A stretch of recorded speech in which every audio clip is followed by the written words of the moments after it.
What up, ninjas? Panik 17 here once again. I really want to stop saying that, and I'm going to stop saying once again. So, I watch the Impractical Jokers. I love that fucking show. It's funny as fuck. That is the type of show where I can see the episodes a few times and still legitimately laugh and still think it's pretty funny. Now, like a Juggalo, whenever I'm into something, I really delve into who they are. I really look up their past and find out, what the fuck they were doing, because that shit's kind of interesting to me. Who these people were before they started becoming the people they are now and really getting recognized and getting their TV show over. So they got a podcast. Brian Quinn and Sal Volcano from the Impractical Jokers have a podcast called What Say You Podcast. And this podcast has been going on for a few years now, so I'm just checking out the back catalog and working my way up to recent episodes. And they got an episode called Fatty, Fatty, Fatty. And Fatty is a person that calls into their show who is a fan. This show is over juggalos, and Fatty is a juggalo who is also a fan of Impractical Jokers. So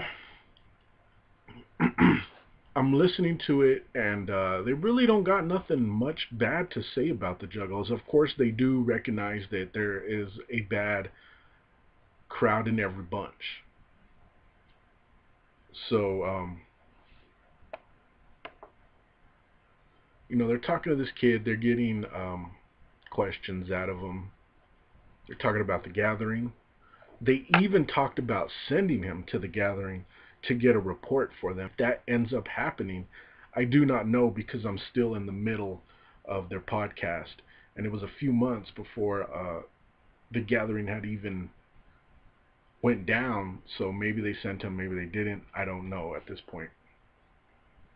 So I'm listening to it, and then Brian Quinn starts talking about how he was into ICP earlier in his ages.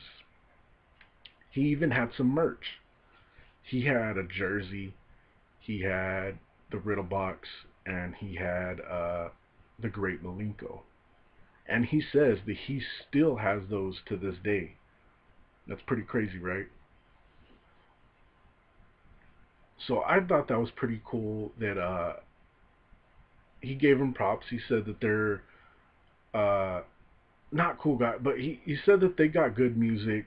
Some of it's funny, and people just need to give it a try and look for the deeper meaning. I'm pretty sure he said deeper meaning, but that's just pretty cool for him to be. Well, I guess at the time they were not as big. It was probably still at the beginning of the Impractical Jokers show. But I just thought it was pretty dope that he's like, hey man, I was a juggalo. He didn't say that he was a juggalo, but he said that he listened to the music. He didn't deny that he listened to the music, and now they got this reputation. And now he's like, you know what, yeah, I still got the albums, and I got my jersey somewhere at the fucking house. So anyways, I thought that was pretty cool. I thought I would share it with everybody else.